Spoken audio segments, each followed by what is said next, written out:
मैं मौजूद हूँ अभी जाफराबाद गनौली गांव के अंदर, जो कि गाजियाबाद में है। तो आइए हम बात करते हैं इसके ग्राम प्रधान, जो कि हातिम सिंह जी हैं और पिछले 10 साल से कार्यरत हैं एज ए ग्राम प्रधान के तौर पे काम कर रहे हैं गांव में। तो अभी एक हमारे पास कंप्लेंट आई हुई है, पवन नामक एक व्यक्ति है, उसका एक मामला है कि उसका रोड नहीं बना हुआ है, उसके घर के आगे का रोड नहीं बना है, नाली नहीं बनी है। तो इसी के रिगार्डिंग हम सर के पास आए हुए हैं। तो जानते हैं सर से कि आखिर इतना लेट क्यों हो रहा है, नाली क्यों नहीं बनी है या बन रही है, या क्या कार्य प्रगति पर है या नहीं है। तो एक बार आइए सीधा ग्राम प्रधान जी से बात करते हैं, हातिम सिंह सर से। जी सर, बताइए कि इस बारे में आप क्या कहना चाहेंगे। ऐसा है, जो पवन कुमार जो शिकायत करता है, उनका कोई ऐसी खास गंभीर पहले उनके पिताजी 3 भाई थे, उनमें आपस में बटेज होकर के पवन ने अभी 30 मीटर पीछे मकान बना लिया, जबकि पवन के वहाँ तक पहले सीसी रोड था। अब 30 मीटर पीछे बना रखा मकान, और 30-35 मीटर का वो रास्ता, उसे भी हम कंप्लीट करा रहे हैं, पानी की लाइन डलवा रहे हैं उसमें और इंटरलॉकिंग करा रहे हैं, और कार्य योजना में वो ले भी रखा हमने पहले भी। तो उसमें ऐसी कोई शिकायत वाली बात नहीं है। वो पवन को भी हमने बता दिया, वो भी संतुष्ट है उस बात से कि हम जल्दी कार्य शुरू कर देंगे। सर, पवन संतुष्ट नहीं है। इन्होंने एक अपनी एप्लीकेशन दायर की है, डीएम ऑफिस में भी की है, एसडीएम ऑफिस में भी की है, जिसकी प्रतिलिपि मेरे पास में है, डीएम ऑफिस की भी और ऐसे वीडियो की भी कॉपी मेरे पास में है इसकी। तो सारी इसकी कंप्लेंट्स हैं, 4-5 कंप्लेंट्स हैं जो कि मेरे पास में है अभी। तो पवन का ही इंटरव्यू लेके आए हैं अभी हम लोग। तो उन्होंने बताया कि वो संतुष्ट नहीं है, आपको कार्य नहीं करा रहे हो, पिछले 10 साल से कोई भी काम नहीं कराया है। इवन जो खिरंजा लगा हुआ था वो भी ग्राम प्रधान द्वारा वो भी उखाड़ लिया गया है। तो इस बारे में सर आप क्या कहना चाहेंगे।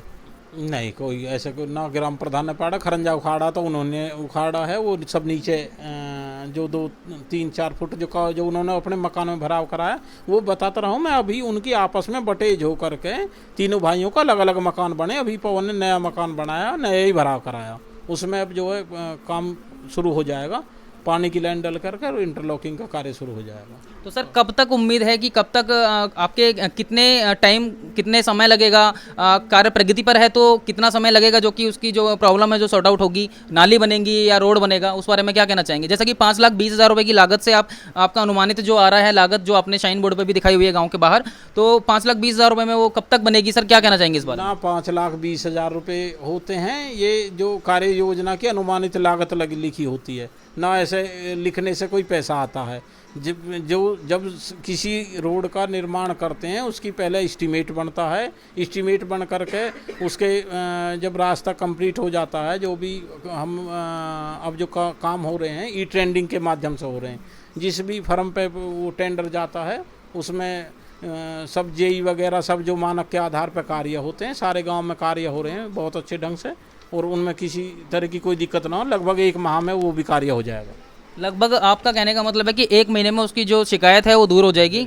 1 महीने के अंदर आप रोड भी बना देंगे और उसकी जो नाली की दिक्कत है, नाली नहीं बनी है, वो नाली भी बन जाएगी और लाइट की भी दिक्कत दूर हो जाएगी। बिल्कुल बिल्कुल, सब हो जाएंगे 1 महीने के अंदर। तो सर अभी आपके गाँव में एक गौशाला भी ओपन की हुई है, उस बारे में आप क्या कहना चाहेंगे। गौशाला में आप कितनी गाय हैं, क्या है, एक बार उसके बारे में भी बताइए सर को। गौशाला के बारे में तो ऐसा है कि कि गाय जो है लगभग 300 गाय हमारे पास है। गौशाला में जो ग्राम पंचायत पहले क्षेत्र पंचायत की तरफ से गौशाला का निर्माण हुआ, फिर हमने अपनी पंचायत की तरफ से भी उसमें लगभग 30-40 लाख रुपए से उसका खड़ंजा कराए हैं। उसमें शौचालय, उसमें जो कर्मचारी रहते हैं उनके रहने वालों के लिए कमरे बनवाए हैं, और बीच में पार्टीशन करा करके, और जो भी उसका अच्छी तरीके से निर्माण था। गौशाला हमारी अब ऐसी गौशाला है कि आप घूम करके देखना, ऐसी गौशाला आपको हमारे यहाँ आसपास तो कहीं मिलने की नहीं है। मैं तो कहता हूँ हमारे जो उत्तर प्रदेश में जितनी गौशालाएँ बन रही हैं, अब ये सरकारी जो गौशाला बन रही है, हमारे जैसी कोई कहीं गौशाला नहीं मिलेगी। और उसके अलावा हम जो गांव पंचायत की बात आ जाए कि ग्राम पंचायत कैसा कार्य कर रही है। ग्राम पंचायत जो है एक कृषि फार्म मशीनरी बैंक की स्थापना हमने कर रखी है, जो एनजीटी के माध्यम से जो सभी पूरे एनसीआर के लिए है कि जो फसलों के अवशेष न जला करके उसमें फसलों के अवशेष ज़मीन में मिट्टी में मिलाने का कृषि फार्म मशीनरी बैंक से हमने किसानों का समूह बना करके हमें 10 लाख के कृषि यंत्र मिले हुए हैं। और हमारे यहाँ कोई जो पराली वगैरह नहीं जलाते। दूसरे नंबर पे हम औषधीय खेती की तरफ शुरुआत कर रहे हैं। उसके लिए लेमन ग्रास का और तुलसी का हमारे यहाँ प्लांट लग चुका है, फैक्ट्री सरकार की तरफ से लग चुकी है। उसमें अभी 10-20 किसान जो हैं हमारे यहाँ औषधीय खेती की शुरुआत करिए, लेमन ग्रास की और तुलसी की। तो सर तीसरा, हमारे यहाँ परंपरागत कृषि खेती योजना से भी, जो प्रधानमंत्री परंपरागत कृषि खेती योजना, उससे भी हमारे 50 किसानों का समूह जुड़ा हुआ है। और उसमें भी हम जैविक खेती कर रहे हैं पिछले 4-5 साल से। लगभग 14 लाख रुपए की हमें जो है गवर्नमेंट से सब्सिडी भी मिली है हमारे ग्रुप को।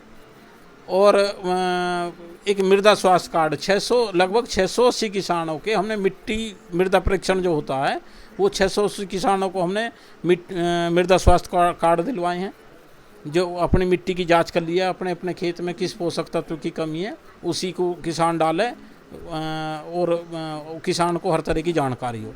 जो प्रधानमंत्री सिंचाई योजना है उसके अंतर्गत भी हम, जो स्प्रिंकलर ड्रिल सिंचाई है उसके अंतर्गत भी हम 10 किसानों ने उसकी शुरुआत की है, जो फुहारा विधि सिंचाई होती है जी, उसकी शुरुआत हमने की है।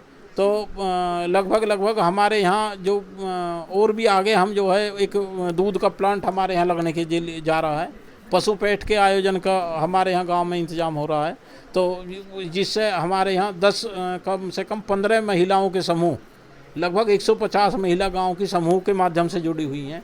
आत्मनिर्भर होने के लिए वे भी अपना अपना कार्य करने में जुटी हुई हैं। तो हमारा मतलब है कि गांव, जब सरकार इतनी सारी योजना दे रही है तो गांव का, देहात का और ये किसान जो है, गरीब आदमी जो है वो सक्षम हो, आत्मनिर्भर हो, और उसके लिए सरकार की तरफ से पूरा प्रयास है और हमारी तरफ से भी बहुत अच्छा प्रयास। मैं तो कहता हूं कि हमारे जनपद में जितनी योजनाओं का हमने एक खाका तैयार कर रखा है, और जितना हम बिल्कुल धरातल पर लाए हैं, जो ये लेमन ग्रास वाली है या दूध के प्लांट वाली है या किसानों से जुड़ी हुई हैं, जैविक खेती वाली हैं, वो मुझे तो लगता नहीं कि आसपास के किसी गांव में या हमारे जनपद में और कहीं होंगे। तो सर एक बात बताइए आप कि स्वच्छ भारत अभियान, जो कि मोदी जी का एक टैग चल रहा है कि स्वच्छ भारत मिशन, स्वच्छ भारत अभियान, इसके तहत आपने कोई कार्य किया है अपने गांव में? आप भी, जैसे कि अभी पिछले महीने जन्मदिन था मोदी जी का, तो उसमें आपने कुछ एक्टिविटी की हो गांव के अंदर स्वच्छ भारत अभियान को लेकर, तो उस बारे में क्या कहना चाहेंगे? स्वच्छ भारत अभियान के अंतर्गत जो हमारे यहाँ, पहली बात तो स्वच्छ भारत अभियान के अंतर्गत जो कुछ परिवार ऐसे थे जिनके घर में शौचालय नहीं थे, वो तो पिछले कई सालों तक जो चल रहा था वो काम तो पहले ही पूरा हो गया। एक सार्वजनिक शौचालय का निर्माण, जो गांव के दोनों तीनों तरफ हमने सार्वजनिक शौचालय का निर्माण करा। और स्वच्छ भारत मिशन के प्रधानमंत्री जी के जन्मदिन के उपलक्ष्य में तो हमारे यहाँ इतना बड़ा कार्य हुआ है कि आप देख कर दंग रह जाएंगे। हमारे यहाँ बच्चों की लाइब्रेरी की स्थापना हुई है। लाइब्रेरी कहाँ, स्कूल में बनाई है, कहाँ बनाई? पंचायत घर में लाइब्रेरी बनी है। और जो बच्चे पढ़े लिख करके जो नौकरी लगे हुए हैं उनके भी सहयोग से उन्होंने भी सहयोग किया। और हमारी लाइब्रेरी को आप देख करके जरूर जाना है कि बिल्कुल, हाँ, कि ऐसी लाइब्रेरी अगर आपको कहीं आसपास मिल जाए तो बताना। हमारे यहाँ पानी की टंकी का निर्माण लगभग 2-2.5 करोड़, जल निगम द्वारा 2-2.5 करोड़ रुपए में पूरे गांव में पानी की लाइन डली हुई है। दोनों सुबह शाम दोनों टाइम पानी चलता है। हमारे यहाँ बाबा साहब भीमराव अम्बेडकर की मूर्ति की स्थापना करी हुई है। बाबा साहब भीमराव अम्बेडकर के नाम से एक पार्क बना हुआ है, एक कम्युनिटी सेंटर बना हुआ है। आप ये सब चीज़ों को आप सभी गांव में जाते हो, आप थोड़ा थोड़ा ये देखते हुए जाना कि इस गांव जैसा विकास कहीं दूसरी, जो हमारे खेतों के रास्ते हैं, आप जब गौशाला पे जाओ, जब देखना कि जो खेतों के रास्ते, हमारे यहाँ खेतों का रास्ता कोई कच्चा नहीं मिलेगा, सब पक्के रास्ते मिलेंगे।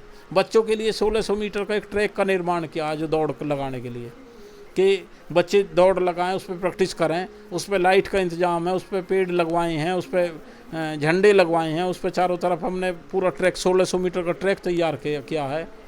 और सम्राट मीर भौज के नाम से खेल के मैदान बनाए हैं हमने।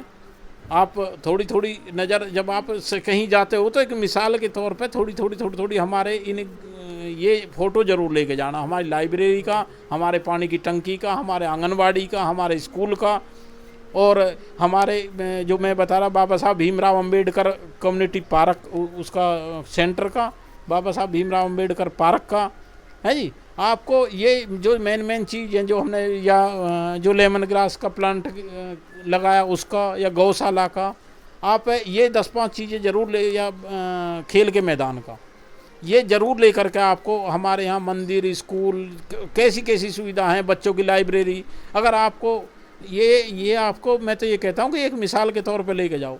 चलो ठीक है सर, आपने बहुत अच्छा बताया, बहुत अच्छा विकास हो रहा है इस गांव के अंदर, बहुत अच्छा विकास हो रहा है और काफ़ी अच्छी सुविधाएं दी जा रही हैं जो जनहित के कार्यों में दी जा रही हैं। तो अभी मेरा एक लास्ट सवाल है सर कि जो कंप्लेंट दी गई है पवन के द्वारा, तो क्या आपको किसी उच्च अधिकारी द्वारा कोई अभी तक कोई कंप्लेंट का जवाब मांगा गया है कि इस कंप्लेंट के बारे में आप क्या कहना चाहते हैं कि कब तक काम होगा या नहीं होगा? बीडीओ से कोई आपके पास कोई लेटर आया हो, कोई कॉल आया हो, या एसडीएम ऑफिस से आपके पास कुछ आया हो, या डीएम ऑफिस से कोई आया हो कोई सूचना देने के लिए कि बताइए कि इस संदर्भ में आप क्या कहना चाहेंगे? नहीं, इसमें तो सूचना मिल गई थी और हमने जवाब दे भी दिया कि जो कार्य योजना में है ये और इसे बहुत जल्दी करा देंगे। तो सर कब तक उम्मीद है, मेरा लास्ट सवाल? बताया 1 महीने में इसे कंप्लीट करा देंगे। ठीक है, तो पवन की दिक्कत बहुत जल्द दूर होने वाली है कि 1 महीने के अंदर, लगभग 1 महीने के अंदर उसका काम हो जाएगा, जो भी सड़क का या पानी का या बिजली का काम है। तो ठीक है, इसी के साथ मैं जर्नलिस्ट दीपक शर्मा, कैमरामैन आनंद प्रकाश के साथ, पीकेडी न्यूज़।